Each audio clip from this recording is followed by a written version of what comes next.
Jakarta, tapi dia tidak tahu jalan ke Jakarta.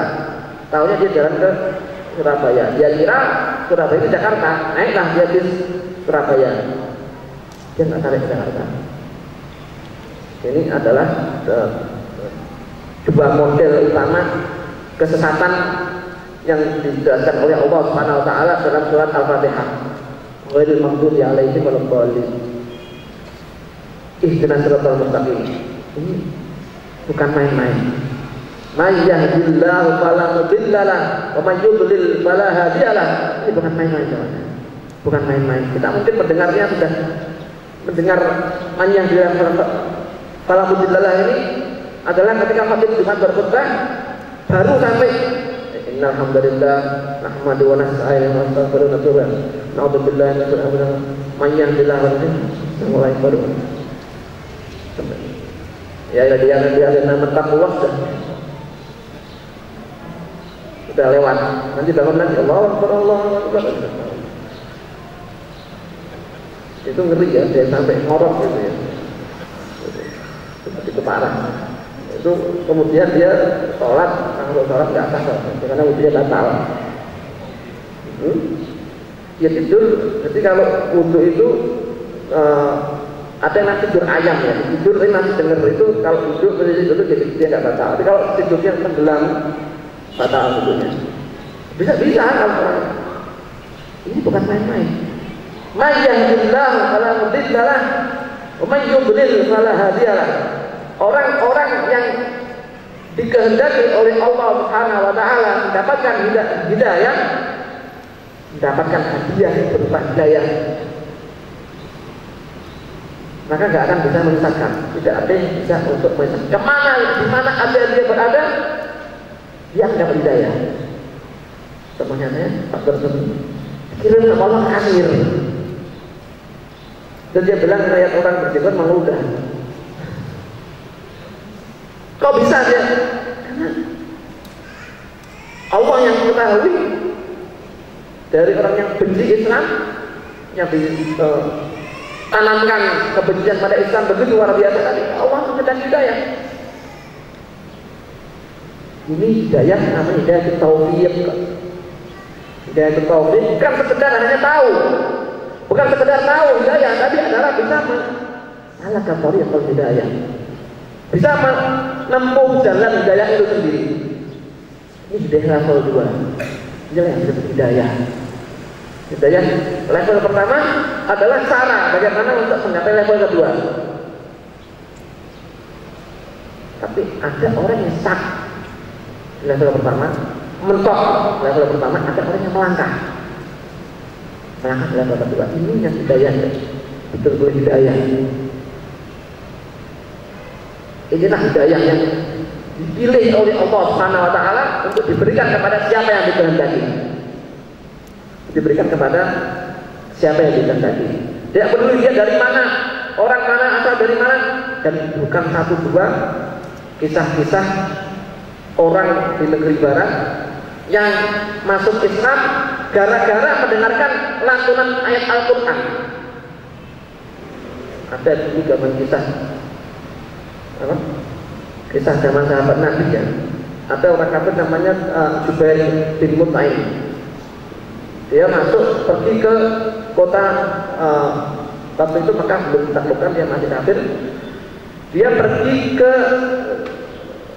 kota Madinah, kemudian dia sampai ke belakang ke masjid. Pada waktu itu sholat maghrib. Sholat maghrib waktu itu yang dibaca adalah surat Tur. Waktu wa kitabin masur fi raqin mansur wa baitil ma'mur. Atur. Wah, sekarang maghrib surat Atur, besoknya sepi masjidnya. Tulis itu, sob, jangan sholat di sini, lama. Apa namanya? Pada memberikan testimoni negatif. Apa namanya kalau di itu tidak pernah dislike. Uji sini nanti dislike. Kita kan biasanya kan sholat tarawih yang 8 rakaat maupun 23 rakaat selesai setengah jam. Selesai dalam waktu setengah jam. Yang 8 rakaat, yang 20 rakaat setengah jam. Lebih dari itu kan jamaah bosan.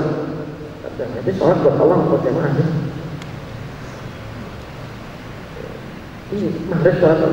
Sampai kepada ayat Allah Ta'ala, am khuliqu min ghairi syai'in am humul khaliqun am khalaqus samawati wal ard bal la yuqinun am khuliqu min ghairi syai'in am humul khaliqun. Apakah mereka diciptakan dari nonsen, dari kosong, dari tidak ada? Am humul khaliqun. Apakah mereka yang menciptakan diri mereka sendiri? Itu pertanyaan. Jawabnya dulu tidak. Am khuliqu min ghairi syai'in. Apakah mereka diciptakan dari tanpa ada bahannya? Tidak. Seperti masjid ini. Apakah masjid ini berdiri tanpa ada bahan bangunan? Tidak mungkin. Amrul khaliqun. Apakah mereka menciptakan diri mereka sendiri? Enggak. Enggak kan? Apakah kita yang menciptakan bapak ibu kita? Tidak.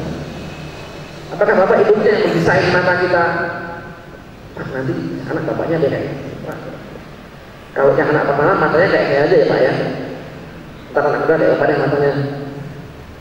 Oh kita hidungnya ini, nanti mulutnya kayak ini. Pak kakaknya, saya pengen anak muda mulutnya kayak saya tuh. Enggak kan? Tahu-tahu lahir gitu aja. Walladzi yusawwirukum fil arhami kaifa yasha'. Dialah yang menggambar bentuk kalian dalam rahim sesuai kehendaknya. Amul khaliqun tidak. Am khalaqus samawati wal ard.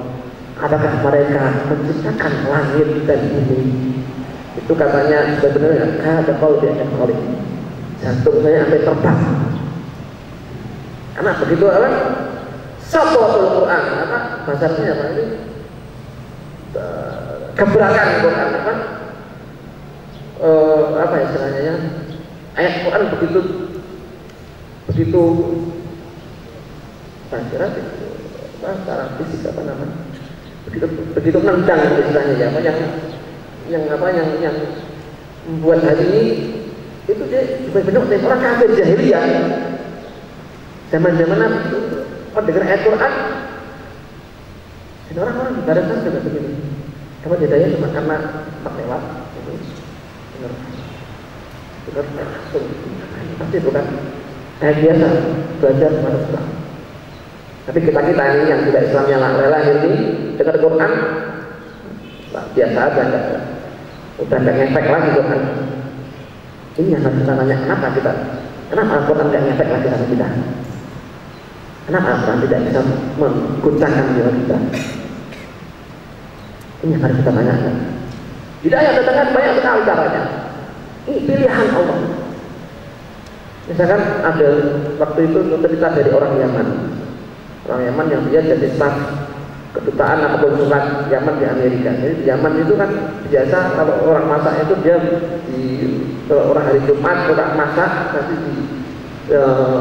dia tinggal di flat, dia tinggal di apartemen, itu jadi masak yang banyak terus bagi-bagi ke tangga-tangganya. Dua kali ini kok tangga kok baik banget, kenal kagak, kok kasih akhirnya ini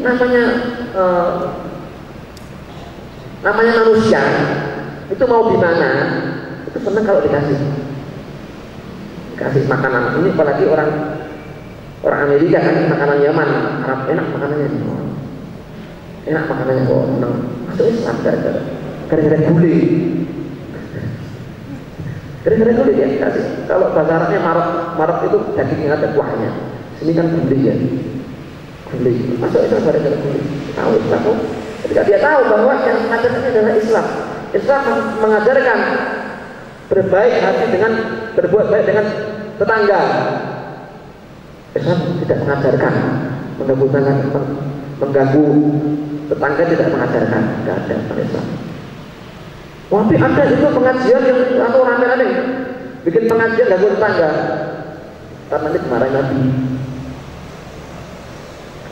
Apa kata Nabi? Man kana yu'minu billahi wal yawmil akhir falyukrim jarahu. Barang siapa yang beriman kepada Allah dan hari akhir, hendaknya memuliakan tetangganya. Enggak ada batasan muslim, non muslim, orang apa, enggak ada. Pokoknya tetanggamu muliakan dia. Tapi yang miris orang Islam mengganggu tetangga jadi tangga dengan pengajian-pengajian yang di luar batas ya, sampai tetangga kiri kanan itu terganggu. Walaupun dia ngomong cinta Nabi lagi sore, itu pengajaran Nabi. Ini hidayah yang dari mendengar Al-Quran dibacakan langsung dia banyak kisah-kisah itu, sampai begitu banyaknya tidak bisa dihitung lagi. Dan jalan untuk mendapatkan hidayah taufik, hidayah level kedua adalah Al-Quran. Al-Quran. Allah SWT berfirman, Alif Lam Mim, Bismillahirrahmanirrahim, Alif Lam Mim. Dzalikal kitabul la raiba fihi, hudan lil muttaqin. Inilah kitab Al-Quran. La raiba fihi, tidak ada keraguan dalamnya. Hudan lil muttaqin, sebagai petunjuk dari orang yang bertakwa. Di ayat ini menerangkan syaratnya orang untuk mendapatkan petunjuk, yaitu orang yang bertakwa. Orang yang bertakwa. Terms and conditions, syarat dan ketentuan berlaku. Bukan semua orang dapat hidayah, enggak. Menempuh jalannya, dia akan diberi oleh Allah SWT. Kalau Allah menghendaki hidayah, Allah akan mudahkan jalan menuju hidayah. Tapi kesempatan itu ada. Kesempatan itu dibuka. Ibarat itu ada orang yang bisa dibuka selama 1 kali. Dia hanya dapat masuk 1 kali. Ibarat apa? Menarik. Ibarat apa namanya? Menarik undian. Itu dia cuma dapat menarik 1 kali. Pintu itu hanya dibuka 1 kali. Dia mendapatkan kesempatan hidayah 1 kali. 1 kali itu kalau dia masuk ke pintu, akan ada pintu-pintu berikutnya. Ada yang dapat hidayah, ada yang dapat kesempatan untuk membuka pintu selama beberapa kali. Pintu pertama itu terbuka dan dia tidak masuk. Pintu kedua terbuka, dia tidak masuk. Ketiga terbuka, tidak masuk. Keempat terbuka, masuk. Tapi ini tidak tahu, kita tidak tahu. Ketika kita tidak masuk pintu pertama, ketika pintu pertama dibuka kita tidak masuk, jangan-jangan Allah menghukum dengan pintu tidak dibuka lagi. Falamma zaghu azaghallahu qulubahum.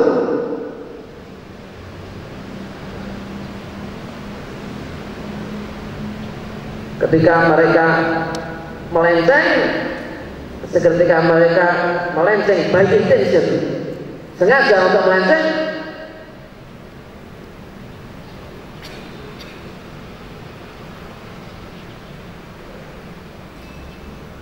azaghallahu qulubahum. Allah menghukum dengan hatinya diselencengkan, pintu tidak dibuka lagi. Ini hukuman dari Allah SWT. Kesempatan ada, tapi dia tidak menggunakan. Seperti pendeta yang ketika mereka berada hidup bersama dengan Rasulullah SAW, mereka itu kebuka, ada nanti mereka tidak mau. Mereka gengsi. Kok nabinya kok bukan dari Israel? Dari dulu itu kan nabi-nabi kan dari Yahudi ya.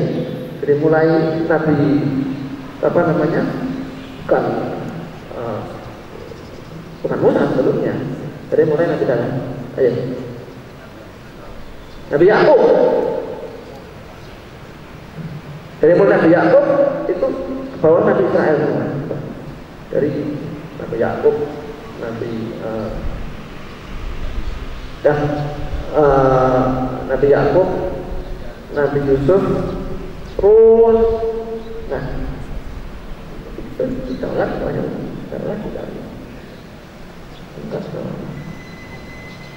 Iya. Nabi Yakub itu anaknya Nabi Ishak. Nabi Ishak itu anaknya Nabi Ibrahim. Nabi Ibrahim punya anak Nabi Ishak. Nabi Ishak punya anak Nabi Yakub. Nabi Yakub punya anak Nabi Yusuf. Jadi Nabi Yusuf itu Nabi, ibnu Nabi, Nabi 4. Deretan semua Nabi semua, luar biasa. Itu kemudian ke Mesir kan, pas Nabi Yusuf itu kan pindah ke Mesir, Bani Israel kan masuk ke Mesir, kemudian sampai Musa dan seterusnya, sampai Nabi Isa. Alkitab, Al-Quran tidak ada keraguan jalannya, hudan lil muttaqin, bagi orang-orang yang bertakwa. Artinya orang-orang yang tidak bertakwa tidak akan dapat hidayah dari Al-Quran. Jadi membaca Al-Quran dengan mendapatkan hidayah dari Al-Quran itu dua hal yang berbeda. Bisa jadi dapat orang baca Al-Quran tapi tidak dapat hidayahnya. Kenapa? Karena dia tidak bertakwa. Siapa orang-orang yang bertakwa? Alladzina yu'minuna bil ghaib. Orang-orang yang beriman pada yang gaib. Apa yang gaib itu? Allah Ta'ala, malaikat-malaikat, surga, neraka. Yang percaya bahwa nanti hari kiamat ada namanya Adzabul Qabr. Kubur itu adalah tempat persinggahan pertama di akhirat. Kalau menurut para ulama, kalau kubur itu sudah beres, yang lainnya lebih gampang. Kalau di kubur sudah ada masalah, nah itu tak berat. Beriman pada yang lain ada nanti namanya hisabul amal, pertanggungjawaban amal. Ini gaib kan? Belum ada. Tidak ada sekarang. Sekarang mau pacaran silakan, mau berzina silakan, bebas. Ini pilihan kamu. Allah sudah memberikan pilihan. Allah sudah memberikan jalan, tadi kamu pilih jalan yang salah. Silakan. Karena sekarang kamu kan dibalas. Ini balasan nanti yang nyata di akhirat. Neraka. Ini ngeri ya kalau mau cerita. Ini antara saja nanti maksudnya habis. Itu orang yang tidak iman pada yang gaib, neraka, surga, iman, percaya. Wa yuqimuna shalat, dan mendirikan salat. Mendirikan salat bukan mengerjakan salat. Kalau kita lihat dalam Al-Quran, yang kata salat itu adalah wa aqimus shalat wa yuqimuna shalat. Qul ladzina amanu yuqimus shalat wa yuqimu, mendirikan, bukan sekedar gerakan. Ini yang membawa takwa, membawa kita menuju takwa, yang membawa kita mendapat hidayah dari Al-Quran, hidayah yang harganya amat mahal. Mendirikan sholat, sholat bukan sekedar mengerjakan, tapi mendirikan sholat dengan benar-benar sholat. Yang tahu, paham makna bacaannya. Berapa dari kita yang paham mana baca sholat? Islam dari lahir kita sudah sibuk dengan dunia kita. Saya sibuk kuliah ya, saya skripsi, saya nggak sempat belajar bacaan. Kamu berapa sekarang? Saya sekarang 22 tahun kan. Ya itu akan saya 22 tahun tapi saya masih 20 kan doakan kan. Nah 20 aja tuh. Kamu 22 tahun nggak paham bacaan sholat, kemana aja lo? Ngapain aja lo 22 tahun?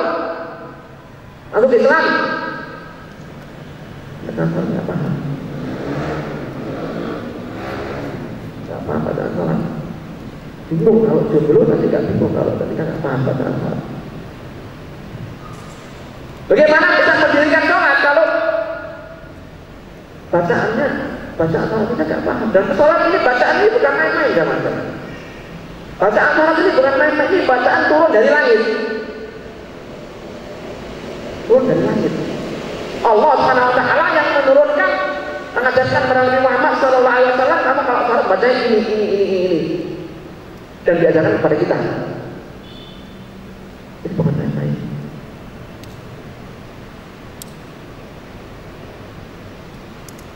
Kita nggak tahu makna bacaan sholat, di mana kita bisa mendownload iman dari bacaan-bacaan salat itu. Mendownload iman. Jadi salat itu proses download ya. Saudara harus mengambil iman, mendapatkan iman dari bacaan-bacaan salat. Kalau nggak paham bacanya gimana mau dapat iman? Khusyuknya, gimana kita khusyuk? Wa yuqimuna salat. Mendirikan salat itulah salat yang membawa kepada takwa. Maka kita lihat banyak orang yang mendirikan, yang sudah melakukan salat, tapi salatnya belum bisa membawanya kepada takwa. Ini masalahnya. Ketika orang tidak mendapatkan takwa, maka dia tidak dapatkan hidayah. Ada satu ayat yang indah. Surat Yunus ayat ke-57-58. Kalau dari 56, 57 atau 57, 80 ayat itu.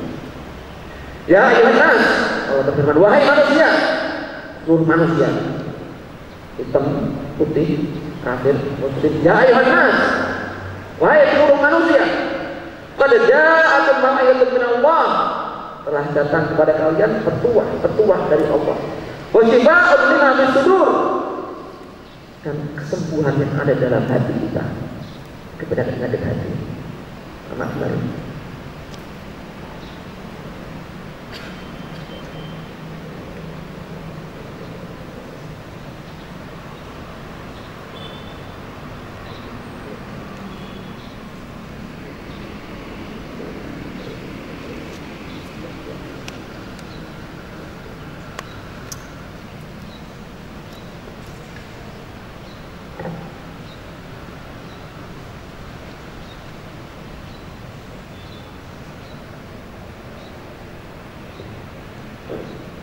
Wahai manusia, telah datang petuah-petuah dari Allah, min rabbikum, dari pencipta kalian, dari Rabb kalian. Wa shifaa'un lima fis sudur, dan penyembuh bagi penyakit-penyakit, obat bagi penyakit-penyakit hati. Wa hudan wa rahmah lil mu'minin, petunjuk dan rahmat bagi orang-orang yang mau beriman. Berikutnya takul bi fadlillahi wa bi rahmatihi, dengan pemberian dari Allah, keutamaan dari Allah, dan dengan rahmat dari Allah dan kasih sayang dari Allah. Fabidzalika falyafrahu, hendaklah dengan itulah kalian gembira. Wa khairun mimma yajma'un, dengan Quran itulah kalian gembira, bergembira dengan Al-Quran. Wa khairun mimma yajma'un, sesungguhnya Al-Quran yang merupakan petuah dari Allah, merupakan obat bagi penyakit hati, merupakan apa? Petunjuk dan rahmat, itu lebih baik daripada apa yang mereka kejar, yaitu berupa harta benda dunia. Gembira itu bukan dengan dunia, tapi dengan Al-Quran. Dengan Al-Quran, dengan ajaran Al-Quran, dengan isi Al-Quran, gembira. Bukan dengan dunia. Apakah Al-Quran sudah membuat kita gembira? Apakah kita bergembira dengan ajaran Al-Quran? Apakah kita gembira dengan isi Al-Quran? Apakah kita menyambut Al-Quran seperti menyambut sebuah hadiah? Atau Al-Quran itu hanya menjadi beban? Hanya menjadi beban. Islam susah amat sih. Kemarin ada teman isi di Jakarta, anak kelas di SD, anak di SD, saya ya kira kok bisa dia isi di SD ini. Ada anak kelas 4 SD bertanya, Pak Ustaz, kalau menatap saja dalam Islam tidak boleh, menatap lawan jenis dalam Islam tidak boleh, bagaimana kita menyatakan cinta? 4 SD kan? Seolah-olah dia Islamnya jadi beban berat sebetulnya kan, karena kelas saja dia tidak paham. Tapi bagaimana dengan kita? Dengan aturan Islam ini jangan kita gembira, dan kita malah aduh ini Islam ya, nah benar sih ya. Dengan apa penuh sungut-sungut, dengan hidayah dari Allah, dengan hadiah dari Allah, apakah kita gembira? Dengan rahmat dari Allah, karena kita Al-Quran ini bawa rahmat. Jika kita melaksanakan Al-Quran, kita akan kita mendapat rahmat dari Allah. Sekarang kita gembira. Terus kita gembira. Aduh, Islam ini kok gini sih? Masa dia bawa terus untuk ya ada hiburan-hiburannya lah. Jadi kira biar mereka yang mempelajari Islam tapi nggak ada takwa, mereka juga nggak akan dapat hidayah. Maka kita lihat orang-orang Islam yang aneh. Islam tapi malah nggak bangga dengan Islamnya, minder. Ya, kalau pakai jenggot itu nanti gimana ya? Saya kok pakai celana saya harus, kalau pakai cingkrang itu nanti orang-orang bilang saya nanti banjir. Saya gimana ya? Kalau kurang keren lah, baca bahasa Arab itu kurang keren ya. Gimana nanti saya kalau gimana? Nggak bangga dengan Islamnya. Dan bangga dengan keislaman itu bukan sekedar kebanggaannya. Bangga untuk Islam tapi nggak bisa ngaji. Sumber kegembiraan ini apa? Al-Quran tadi. Fabidari kapal yang berahu. Hendaklah mereka gembira.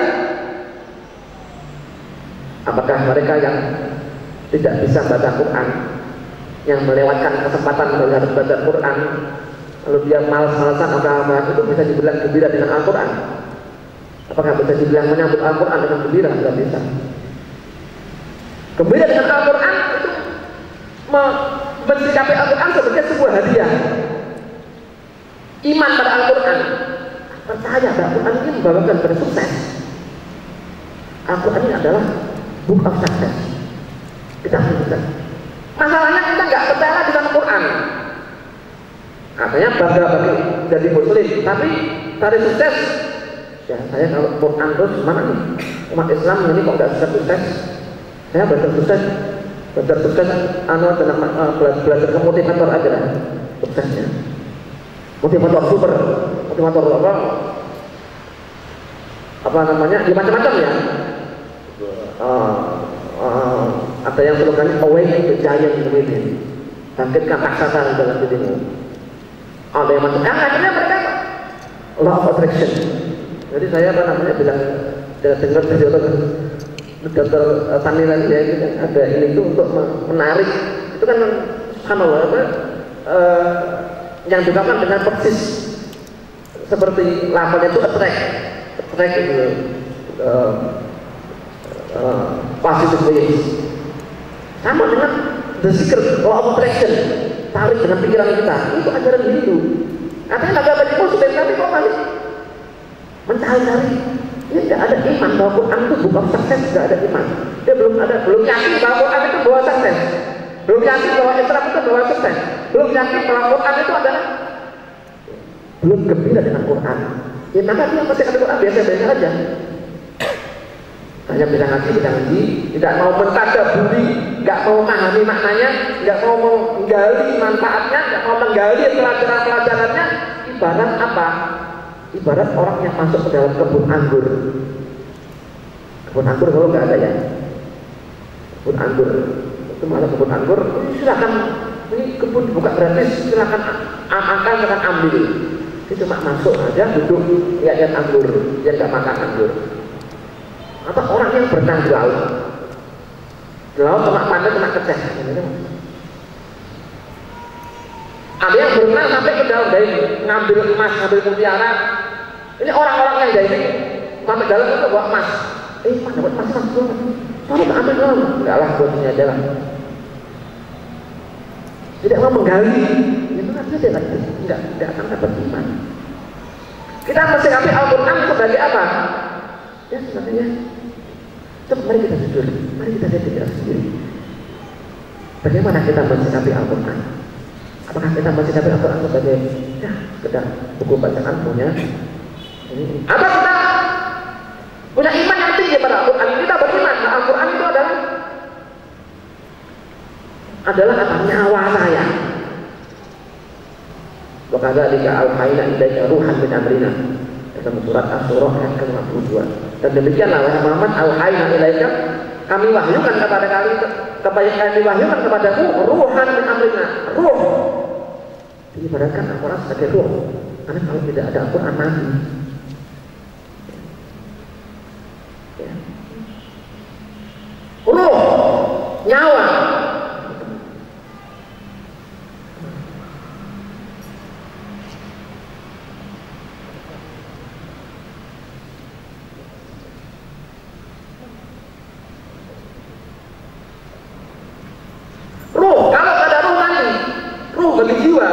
maka bagi badan. Jadi orang yang nggak kena Quran, badannya sehat, makannya banyak, tapi jiwanya mati. Ada yang mati tapi Quran sebagai nyawa, kalau nggak ada Quran dia mati. Dan apa hubungannya antara Quran dan sholat? Ada hubungan erat. Dan dalam sholat ada surat yang paling agung yang kita baca, surat Al-Fatihah. Jadi karena kita nggak paham maknanya, kita nggak dapat. Surat Al-Fatihah ini surat luar biasa, luar biasa. Download yang kita baca, bisa download dari Al-Fatihah luar biasa, iman yang kita dapat. Tapi kita nggak dapat, karena kita nggak pernah mau menggali. Padahal kalau mau digali, Al-Fatihah itu luar biasa, luar biasa itu adalah petunjuk hidup betul. Makanya apa rahasianya Allah menyuruh kita untuk mengulang-ulangnya 17 kali sehari? Karena penting. Ada harta karun. Kalau harta karun yang ditaruh di pinggir masjid ya bukan harta karun namanya ya. Kalau istilahnya cariknya itu mudah, itu terhadiahnya kipas angin. Ada hadiahnya apa namanya? Biskuit atau. Tapi karena harta karun itu susah nyarinya. Kita harus gali, harus effort, harus cari, harus gali. Dan apa yang kita gali dari Al-Quran lebih baik daripada apa yang kita cari di dunia ini. Ini hidayah. Kita dapatkan adalah hidayah yang lebih mahal. Dan iman dan hidayah yang kita dapatkan dari Al-Quran itu nilainya adalah lebih baik daripada emas sebesar planet bumi. Dalam surat Ali Imran Allah berfirman, orang-orang yang meninggal dunia, innalladzina kafaru matu wa hum kuffar, la tuqbalu minhum mil'ul ardi dhahaban wa la yuftadani. Orang-orang yang mati, yang kafir, mereka mati dalam keadaan kafir, dalam keadaan lagi.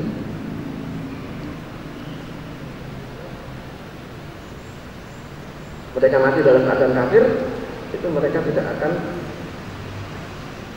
Innalladzina kafaru matu ayat ke-91 surat Ali Imran ayat yang ke-91. Innalladzina kafaru matu kuffar. Mereka yang mati dan kafir dan mati dalam keadaan kafir, malah yuqbala min ahadihim mil'ul ardi dhahaban wa la yuftadani. Mereka tidak akan, ketika mereka melihat azab Allah, mereka tidak akan bisa menebus dirinya walaupun dengan emas sebesar planet bumi. Tidak dapat. Siapa yang punya emas planet bumi? Tidak ada. Lebih mahal daripada emas planet bumi. Dan kita harus hati-hati. Meskipun kita dapat hidayah, jangan namanya bangga itu kita merasakan tidak, merasa bangga, merasa aman. Bahwa gue dapat hidayahnya, gue nggak akan gue dalam hidayah, gue gak akan bisa mutak lagi nih, gue ada Islam dan ini. Ada satu cerita dari seorang yang hafal Al-Quran. Ini cerita ini mungkin terjadi pada tahun sekitar 200 Hijriah, zaman Islam masih jaya-jayanya ya. Islam masih jaya-jaya, banyak ulama, banyak orang lingkungan, di lingkungan yang luar biasa. Ada seorang yang berangkat berjihad fisabilillah. Jihad ini dia sudah mungkin peperangan sebelumnya, sudah ikut peperangan sebelumnya, dia berangkat jihad. Dia waktu melewati rumahnya orang kafir, dia melihat sama tuh ada cewek kafir. Dia senang. Bagaimana caranya? Biar saya pengen sama kamu, gimana caranya? Ya kalau kamu mau sama aku, ya kamu mau dari Islam masuk Kristen. Karena saya Kristen. Dan oleh orang tua saya tidak akan boleh diizinkan untuk menikah dengan suami yang tidak seiman. Ya, hafal Quran. Ya udah, untuk Kristen menikah lagi nanti. Si gadis Kristen tadi. Kemudian yang rombongan dia tadi jalan jihad, berangkat berjihad, langsung jihad. Begitu pulang lewat tempat tadi kan, kelihatan temannya, hei pulang. Mana soal Quran? Kamu hafal Quran, kamu kok jadi kayak gini tuh? Apa gunanya Quranmu. Dia bilang Quran saya sudah hilang kemana-mana saya. Tinggal 2 ayat, tinggal 1 ayat. Rubama ya Alladziina kafaru au kanu mu'minin. Nanti orang-orang yang kafir itu nanti ketika mereka melihat azab neraka, surat Al-Anbiya hijau saya lupa. Nanti orang-orang kafir itu nanti kalau lihat azab neraka mereka ingin balik iman. Tapi kapan? Nanti di akhirat kita tidak berguna lagi. Artinya iman yang ada ini harus kita jaga, harus kita pelihara. Caranya bagaimana? Dengan sholat yang benar, menjaga hidayah, dengan mengatakan ihdinas siratal mustaqim. Terus menerus tidak usah siratal mustaqim. Itu kan sudah dapat. Masa sudah dapat, masa minta lagi terus, berarti belum dapat dong. Kan begitu. Adalah minta dijaga hidayahnya, tambah hidayahnya. Jadi maka kalau kita membaca surat Al-Fatihah dan Quran itu jangan terus otomatis ya. Jangan seperti itu, rugi kita. Kita harus paham apa isinya surat, apa makna dari ayat surat Al-Fatihah. Baca gini. Bismillahirrahmanirrahim. Renungi mana? Alhamdulillahirabbil alamin. Ya, semakin lama dunia semakin bagus karena kan mencerna, menggali. Begitu juga dengan bacaan surat lainnya. Bacaan doa ya, bacaan. Subhan rabbiyal azim, subhan rabbiyal azim. Ini untuk menjaga hidayah kita. Kita minta pada Allah. Jangan sampai kita merasa aman. Hidayah ini akan ada pada kita terus. Jangan sampai. Tapi selalu takut kita mohon pada Allah agar hidayah jangan diambil. Karena hidayah ini bukan milik kita. Bukan milik kita. Miliknya Allah Taala. Ketika kita bermaksiat, sengaja bermaksiat, kita sengaja berbuat dosa, kita berbuat hal-hal yang membuat hidayah kita diambil oleh Allah, Allah akan ambil. Allah akan ambil. Dan ini tidak mengenal nasab, tidak mengenal siapa kita. Kalau pamannya Nabi itu tidak diberi. Kalau kita bisa yang ada hidayah yang ada pada kita ini cabut di sana. Tidak ada perasaan apa. Demikian dengan Molaher sharing saya pada siang hari ini, semoga bermanfaat. Saya kembalikan kepada Mas Moderator. Assalamualaikum warahmatullahi wabarakatuh. Bismillahirrahmanirrahim. Kepada Ustaz saya Jafar Badawi, beliau telah menyampaikan banyak nasihat kepada kita semua. Semoga kita menjadi pribadi muslim yang berpegang dengan Al-Quran dan Al-Hadis. Mungkin untuk menyingkat waktu, mari kita menginjak ke acara berikutnya, yaitu tanya jawab. Untuk tanya jawab, untuk sesi pertama kami buka 2 orang tanya, satu dari Ikhwan, satu dari Ahmad. Mungkin nanti kalau masih ada waktu kita buka sesi kedua. Ya, silakan Mas.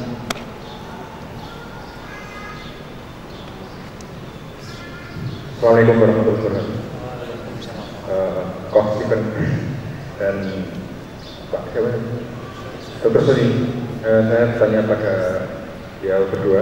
Yang pertama, kemarin kita ketemu, siapa yang menyangka bahwa Koh Stephen ini seorang yang sebenarnya secara visual itu sangat lucu dan mengemaskan, ternyata orang nekat. Jadi pertanyaan saya gini kok, tentang Anda dulu memurtadkan orang-orang banyak. Nah sekarang itu nasib orang-orang yang kok Stephen murtadkan itu bagaimana? Apakah kok tarik lagi atau bagaimana kisahnya selanjutnya? Ya, bentar. Kemudian pada Dr. Suni, saya pernah membaca dalam suatu artikel bahwa ada suatu di dalam kitab agama Hindu yang menggambarkan tentang Muhammad. Nah, apakah itu benar dan tolong di-share dengan teman-teman yang ada di sini. Terima kasih. Assalamualaikum warahmatullahi wabarakatuh. Terima kasih. Oke, yang dari Ahmad ada yang mau bertanya?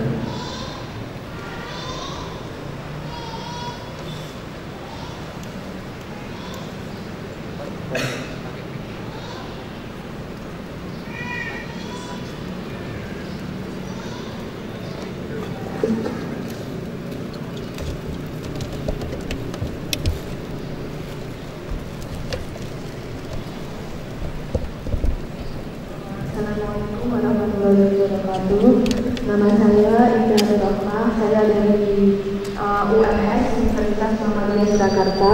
Saya ingin bertanya kepada kedua pembicara bahwasanya tadi disinggung bahwa hidayah datangnya itu dari Allah dan itu pilihan, tidak semua orang bisa mendapatkannya.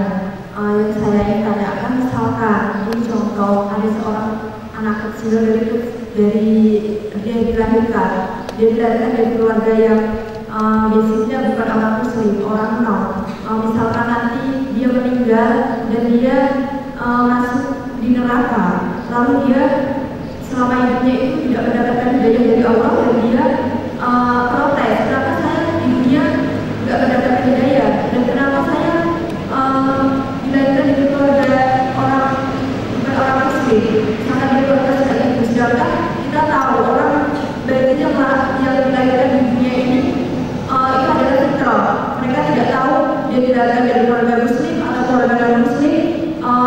Tapi yang saya ingin tanyakan, apakah dia misalkan masuk neraka itu apakah itu sudah takdir Allah, dia tidak mendapatkan hidayah, atau emang dia emang itu takdir yang tidak bisa diubah dari Allah? Itu sekian. Assalamualaikum warahmatullahi wabarakatuh.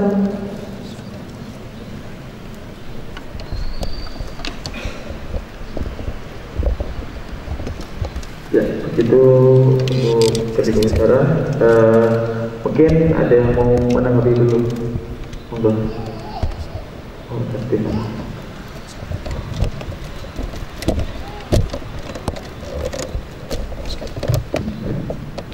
Iya, menanggapi yang ditanyakan ke saya yang sudah murtad, bagaimana 128 orang yang sudah murtad, yang saya masih bisa lacak itu yang 2 itu masih di masjid yang sama, di lingkungan situ maksudnya tinggalnya. Marbot itu sudah meninggal, Pak, dan imam masjid itu juga sudah meninggal. Jadi ada satu hadisnya yang disampaikan, dan kebetulan juga waktu itu sinar juga pas gitu. Ada kalanya itu manusia hidup mengerjakan amal-amal surgawi. Pada saat akhirnya dia akan mengerjakan, sebelum meninggal dia mengerjakan yang sebaliknya. Dan ada juga orang-orang yang selama hidupnya kita lihat kasat mata itu mengerjakan amal-amal neraka atau jauh dari amal surgawi. Tapi pas sudah mau meninggal dia mengerjakan amal surga, dan itu mengaturnya Allah. Jadi bukan tugas manusia untuk melakukan judgmental ya, atau menghakimi seseorang. Ya ada di Surat Al-Baqarah 216 tuh. Mengenai yang kita tahu baik belum tentu baik di mata Allah, dan kita tahu buruk belum tentu buruk juga di mata Allah. Ya dia kalau lebih maha mengetahui. Dan kalau saya untuk menarik mereka udah agak susah. Ingat, saya memasukkan analogi itu ke dia. Tapi memang sebenarnya nggak ada yang susah di hadapan Allah. Cuma saya pernah berhadapan lagi dengan mereka setelah sekian lama, terus ketemu lagi, dan saya ngobrol lagi dan diskusi dan dialog dengan dia yang mencoba menarik saya balik ke Kristen. Sebenarnya dia yang mencoba menarik balik saya ke Katolik. Sedangkan saya juga berusaha untuk tarik-tarik. Ironis ya, dulu saya tarik masuk Katolik, dia jadi Katolik, dia jadi seperti saya, pembawa kabar. Saya ketemu lagi ke dia, saya jelaskan dan saya coba bermain dengan analogi dia malah berusaha menarik balik saya. Kita tarik-tarikan. Itu Masya Allah. Karena memang dulunya saya didik mereka dengan cukup keras untuk mengerti kenapa mereka harus keluar dari Islam dan kenapa mereka harus menerima iman Katolik. Dan menarik mereka nggak cukup. Makanya Mualaf Center sampai sekarang berdiri, apapun keadaannya, sendiri pun saya harus berjalan, saya akan jalani. Dan itu biar Allah aja yang tahu bagaimana saya menyesal apa yang sudah saya perbuat. Bagaimana saya nggak akan bisa tembus itu sampai saya meninggal. Sekali lagi ya, masalah murtad itu sebenarnya kan gini. Orang muslim seperti tadi yang Mas Syarif juga sampaikan, orang muslim biasanya itu ya ada dua ya semangat kita ngobrol. Jadi manusia itu umumnya mencari di antara kedua ini adalah kebenaran dan pembenaran. Kata dasarnya benar, artinya kontras. Ya, pada saat nih manusia ya, ini beranjak dewasa semua. Pada saat kalian beranjak dewasa, kalian mulai mencari tahu lebih banyak tentang agama dan segala macamnya. Pada saat, jadi saya ada mualaf satu nih, saya contohin ya, biar lebih gampang. Pada saat dia masuk Islam, oke, saya masuk Islam, nggak ada keraguan. Dia sudah terima analogi tentang ketuhanan, tauhidnya sudah dapat, masalah akidahnya ntar dulu, ya kan? Saya mau tetap, saya suka ngebir, setiap malam saya ngebir. Kalau saya nggak ngebir, badan saya sakit. Ada nggak sih satu ayat aja yang memperbolehkan? Saya bilang nggak ada. Dia bilang kalau itu buat obat, emang nggak ada obat lain. Nah, ingat, pada saat manusia mencari kebenaran, kadang-kadang manusia dihadapkan dua pilihan. Ya, kadang-kadang manusia dihadapkan dua pilihan. Nangkep nggak nih? Ya, atau saya kasih cerita yang gampang aja ya, tentang seseorang penggemar sambal lalat. Ini orang suka banget sama sambal. Ini orang dari kampung dan jauh di sana deh, di daerah gunung-gunung sana. Datang dia ke Jakarta. Dia lihat pameran, ada satu sales jualan mikroskop. Wah, pokoknya dia cerita luar biasa bagusnya. Si pemuda tadi itu mendeketin, emang apa bagusnya? Oh, lihat nih di dalamnya, binokularnya, lihat, dikasih permata. Oh iya, cakep banget. Bentar mas, saya ganti pakai daun. Oh iya, ini bagus ini bagus. Yuk saya beli berapa? Sekian beli, bawa pulang ke kampung. Dia bawa pulang ke kampung, panggil orang kampung ini, lihat di sini. Dia kasih masuk daun. Oh iya, lucu. Kasih masuk apa? Semut. Wah, ada semutnya. Dilihat dari satu sisi bagus. Pas dia pulang ke rumah, dia mau makan siang.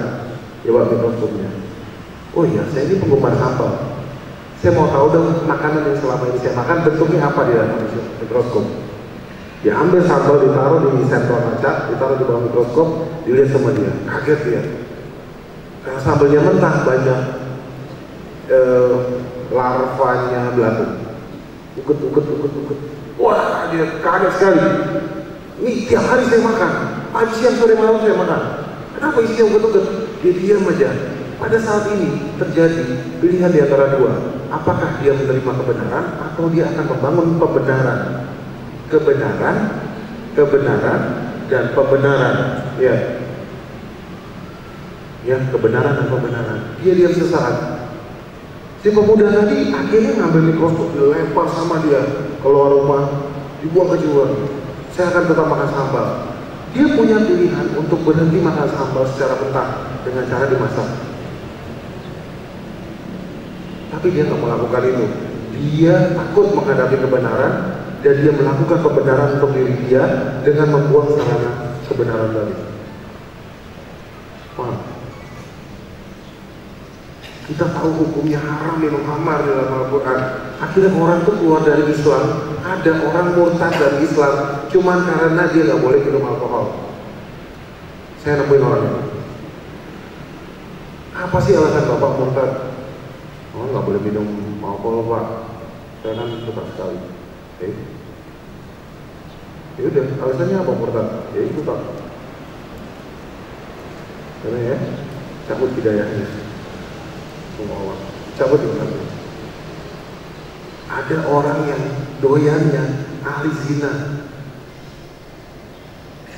Didongengin sama ustaz satu cerita di dalam masjid ya. Dia ketemu mikroskopnya adalah ketemu ustaz di satu masjid, diceramahin tentang hukuman bagi pelaku zina di neraka. Panjang ya itu ya, disuruh segala macam itu kan begitu panas. Dia takut dia setengah mati, dia takut hidup di tangga masjid.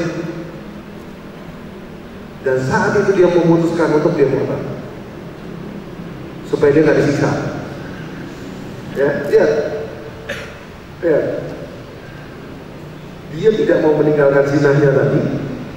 Dia memutuskan untuk murtad supaya dia nggak disiksa. Dia ketemu saya tahun 2007, 2008 2011 dia ketemu saya lagi, pengen balik ke Islam karena dia kena AIDS. Dan orangnya masih ada. Dia 2007 ketemu saya, murtad.